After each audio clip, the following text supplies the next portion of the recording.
Americans by far pay their taxes and they do it honorably.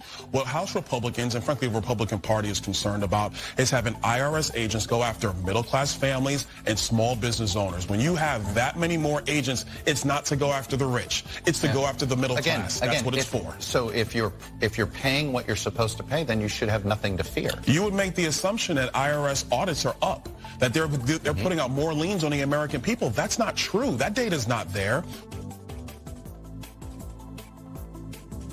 Of whether, with a pandemic over, billions of dollars you already appropriated that people have not spent for 2 years, to pull that back and give it back to the hardworking taxpayer of America, I don't see how that's even debatable. But only we actually proved today we're spending more on veterans. So let's stop the political games. Let's get down. We've only got 15 days to go.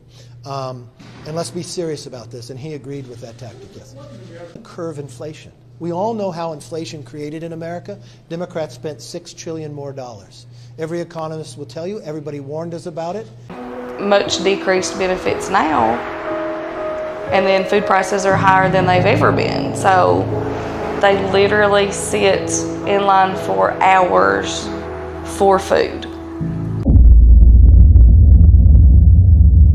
So I'm heading off to Philadelphia, and if you want to ask me a question about the economy, but I'm not going to answer any question about anything else because you never will cover this. Mr. President, why did you decide to postpone Secretary Blinken's trip? Do you take any blame for inflation, Mr. President? Am I taking blame for inflation? No. Correct. Why not?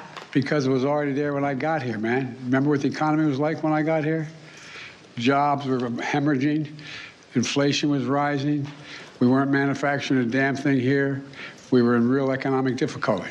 That's why I don't. Thank you. Mr. President, when and how will you remember Berlin? Mr. President? The critical piece for me is actually long-term stability. So what the U.S. has done really well with the Inflation Reduction Act is give a 10-year window of certainty around some of the investments we're making. It's also front-end loaded many of the regulatory support that it has given. I think what Europe has done really well is to be able to look at incentivizing both the demand as well as the supply. So I think that's something that Europe has. But what we need is stability, and we need long-term stability because these investments are long-term investments. But are you and so finding the right balance.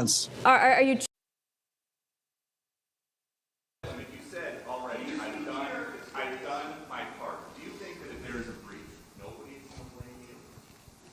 Of course, no one will blame me. I know you won't. You'll be saying Biden did a wonderful job. I know you. Would you be blameless in a default situation? On the merits, based on what I've offered, I would be blameless. On the politics of it, no one will be blameless. And by the way, that's one of the things that some are contemplating. I actually had, well, I got to be careful here.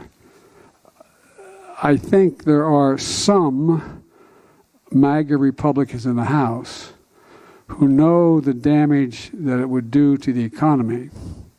And because I am president and presidents are responsible for everything, Biden would take the blame, and that's the one way to make sure Biden's not reelected. Thank you.